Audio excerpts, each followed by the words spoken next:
Well, happy Mother's Day weekend, everyone. I'm Mayor Diane Marlin from Urbana, Illinois. And I was just thinking this morning that the world needs mothers and mothering right now.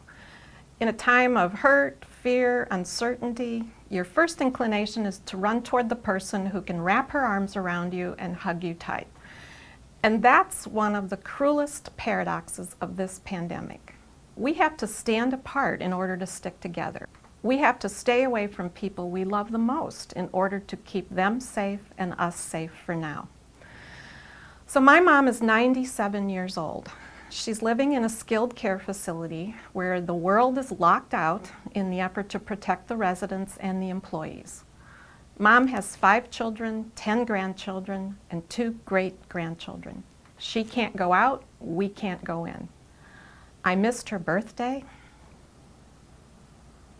I'll miss Mother's Day this weekend. And mostly, I just miss her. So I haven't seen Mom in person since February, and I don't know when I'll see her next. But she's where she needs to be. But I think a lot about her these days, and actually from a different perspective than before.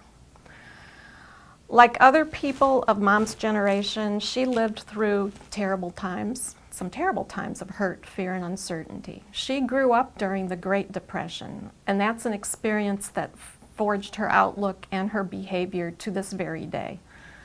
Mom was 14 years old when her older sister died of tuberculosis. She turned 18 the year World War II started. Her boyfriend was killed in the war. She was 23 years old when her older brother contracted polio, and he spent almost 2 years in Peoria, hospitalized in an iron lung, and he came home paralyzed for the next 55 years of his life, and she helped take care of him as well. Over the years, she's talked about those experiences a lot, as if she was still trying to process them. And I guess when you're living in the thick of it, you really don't have time to do that. You navigate from point to point because that's how life is. You have to keep moving, just as we are today. And only when you have time to look back do you begin to see where you've been and how it's changed you. And I think for my mom, it made her the caregiver.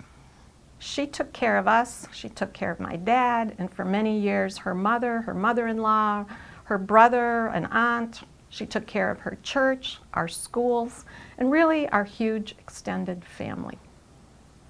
COVID-19 will change us. It's already changing our behaviors, and it'll change the world in many ways.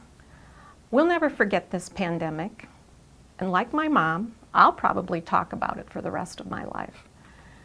And one of the things I'll remember most is how the mothers and mothering helped us get through it. So find somebody to mother this week. They need it, whether they know it or not. And happy Mother's Day to all of you who are mothers and who are mothering us during this time. And by the way, Mom said to tell you to wear your masks.